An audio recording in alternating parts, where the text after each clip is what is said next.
Hey guys, how you going? Hope you're all doing very well. This afternoon I'm going to be doing a review of a notorious American horror film. It's English language. Now this one, a few people have called it to be banned.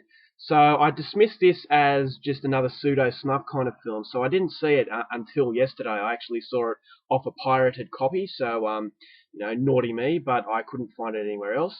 So this movie is a low-budget kind of film. It's kind of the handheld camera style of movie, so found footage type.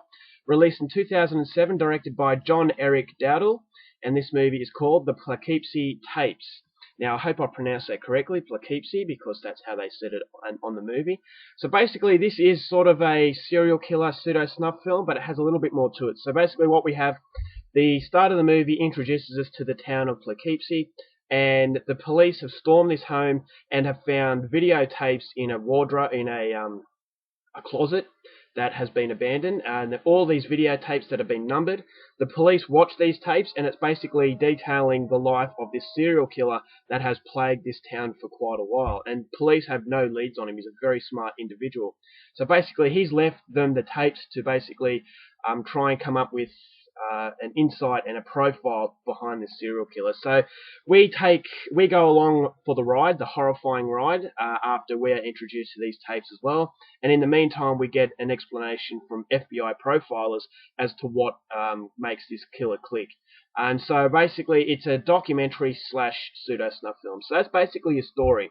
It's not much of a story, but yeah, if you want to know how the movie unfolds and what's on these tapes, then I would highly recommend you go out there and check this one out for yourself. Now, my thoughts on the film. As I said initially, I dismissed this as another pseudo snuff film, another August Underground wannabe. So I didn't see it for a long time, but then I heard some pretty glowing reviews, and I heard that it was one of the better ones of its type. And of course, the fact that a lot of people wanted this film banned, it made me very curious. And I actually feel that when people come out and say this movie should be banned, I think it's doing the movie a lot of positivity rather than initial negativity towards it. So yeah, that made me want to go and see it.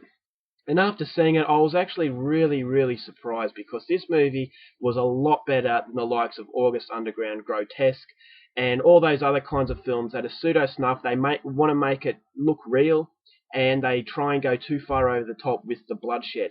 Fortunately for Ploughkeepsie Tapes, they don't go over the top with the violence, but it's very, very psychological.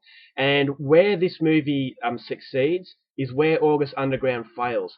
August Underground was just a straight-out documentation of a serial killer, whereas Poughkeepsie Tapes kind of makes you feel like you're watching a real documentary on a serial killer.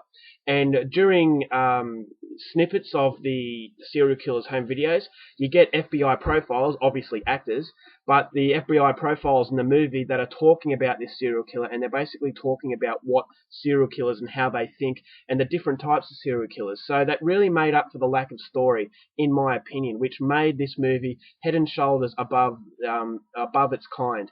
The acting was pretty ordinary, I have to say, but fortunately it didn't rely on acting. I do think that the director really captured a genuine sense of terror, and it's because of the subtleties, because he kept it very realistic.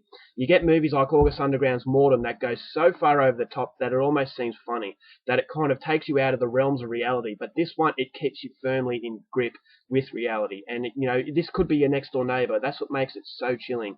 And I actually thought, while most of the acting was quite ordinary, there were a few performances, especially from the victims, that were really authentic, and I actually thought really, really well done. The music, there's another criticism I have of the film is the fact that the music pretty much plays on cue.